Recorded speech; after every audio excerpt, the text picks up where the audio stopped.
விளையாட்டு பிள்ளையாவே இருக்கியே கந்தா. நீ பெண்ணுக்கு பிறந்திருந்தா பெண்ணோட மென்மை தெரிஞ்சிருக்கும்.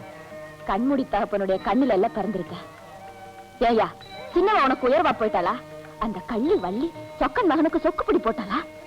சின்னன் சிறு பிள்ளை செந்தூர் வாழ்சிவ பிள்ளை, செங்கோட்டு பிள்ளை பொன்னன் மணிப்பிள்ளை, புவியெல்லாம் புகழும் பிள்ளை வண்ண கிளிப்பிள்ளை. நீ அந்த வள்ளி குறத்துக்கு மட்டும்தான் மாப்பிள்ளையா? உனக்கும் வெக்கம் இல்ல, உன் குறத்துக்கு விவஸ்தை இல்ல. தினம் வள்ளி வீட்டுல படுத்த திருப்பள்ளி எழுச்சி செய்றிய. தேவானே மறந்துட்டியடா. நான் கூப்பிட்டா தான் வரல. அவளுக்குமா இந்த பிரிவு? இந்த வள்ளி குறத்துக்கு எங்க போச்சு புத்தி? அவளாவது சொல்லக்கூடாது? அது போட்டோம், தேவானையாவது சொல்லக்கூடாது?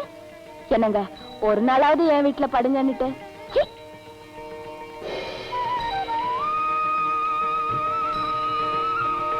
முத்தழகி, ஏன் முருகனை திட்டுற? உரிமை இருக்கு திட்டுற. அதை கேட்க நீ யாரு? உடமை இருக்கு கேக்குறேன். நான் தான் தெய்வ யானை.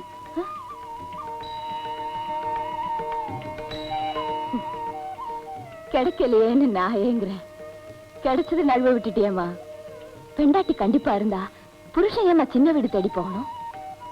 அவனை சொல்லி தப்பில்ல, சிவனை சொல்லணும். அப்பனை போலவே இந்த சுப்பனும் இருக்கான். தலையில ஒருத்தி வச்சுக்கிட்டு உடம்புல பாதியில இன்னொருத்திய வச்சுக்கிட்டு அப்பன் சுடலை காக்குறான், மகன் செந்தூர் கடலை பாக்குறான். இதோ பார், கந்தனை கண்டிச்சு உன் வீட்டுல படுக்க வை, இல்ல என் வீட்டுக்கு அனுப்பி. வெளியில சொல்லாத. தினம் நானும் முருகனோட வள்ளியம்மா வீட்டுக்கு தான் போறேன்.